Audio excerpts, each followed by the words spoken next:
All right, today it's all about visualization. Now, if you've watched any of my other videos, you know I struggle with that word, so I'm going to probably be using the word imagine. Um, Anytime I'm talking about visualization, I mean, it requires coffee. I don't know why, the word does not roll off my tongue. Going back to day one, the life that you envision for yourself, your new identity. Now that we've got George and Nancy kind of caged up a little bit, those negative voices, because we kind of have to get that part of ourselves under control before we dive too deep into imagining the possibilities. We don't want them to shut down our dreams. So now that we know how to deal with George and Nancy, we're going to start visualizing. And this is so powerful because our brain doesn't know the difference between a strong imagination and reality. So when we visualize and we do it in a way where we are actually in that moment, feeling and sensing, and it's a matter of like when you're imagining this new life, see yourself going through the day. And it's interesting because some people visualize first person as if you're walking through it as you are right now, seeing through your eyes what you would see. Some people, when they visualize, are almost like third party, where you're watching yourself as if you're outside. You see your whole body and everything going through the day. Whatever, however it comes up for you, there's no wrong way. But I thought if you're new to visualizing, I would give you that kind of like input that you can see it third party, you can see it first person. It's just what works for you. But get in a quiet place. And I would recommend doing this either first thing in the morning or when you go to bed at night, when you lay down. Take time to see yourself, this new you, the one from day one, this life that you have created for yourself, actually living it. And just pick a random thing. Maybe today you're visualizing what you're doing at your job, your career, your business, however you decided you want to make money. And just going through a part of that day in your mind. How do you feel? What are you wearing? What do you see? What are the colors around you? Who are the people that you're talking to? What's the emotion of that environment? Is it happy? Is it productive? Is it encouraging? How do you, as you go through this day, feel about yourself, about your life in general?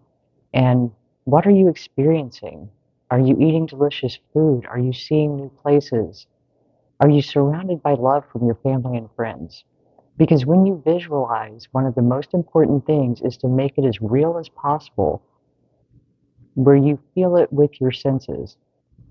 Imagine you walk into your home. It's the home you've always wanted to live in.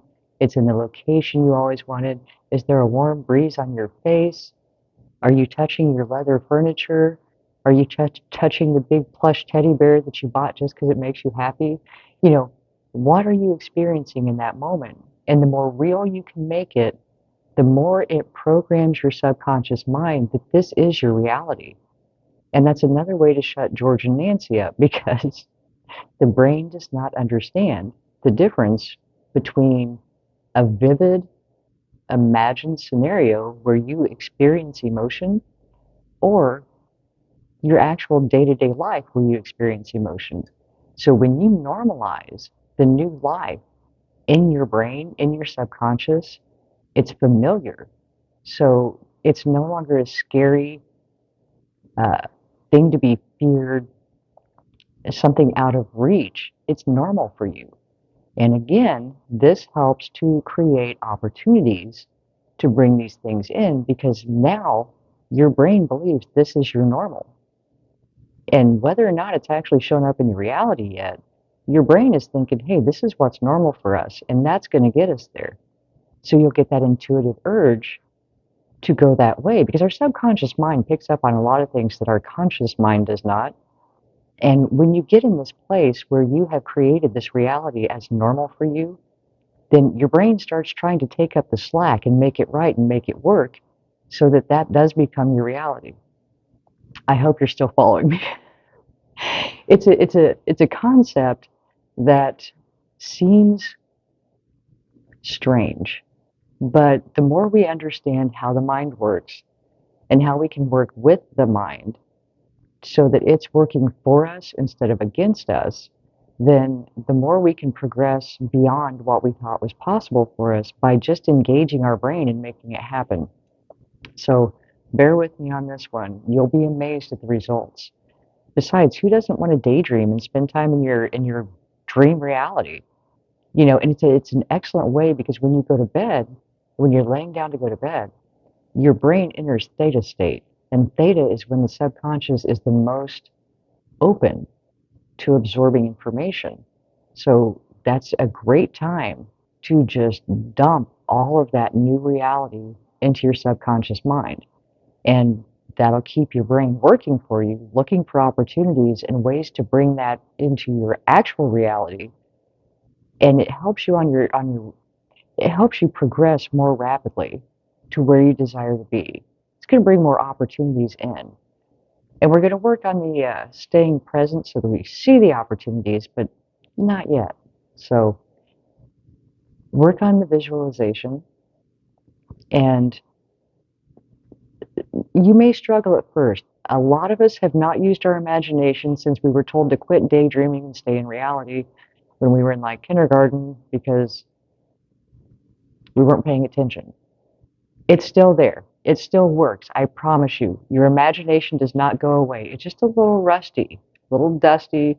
It'll start moving again. It's just a skill. If you haven't used it for a long time, it's still there. So just give it some time. Be patient with yourself. Make sure you're in a quiet environment where you can just close your eyes, go within, and start thinking about how that day would look. How would it feel? What would you encounter? I will see you in the Q&A. Talk to you soon. Love and light.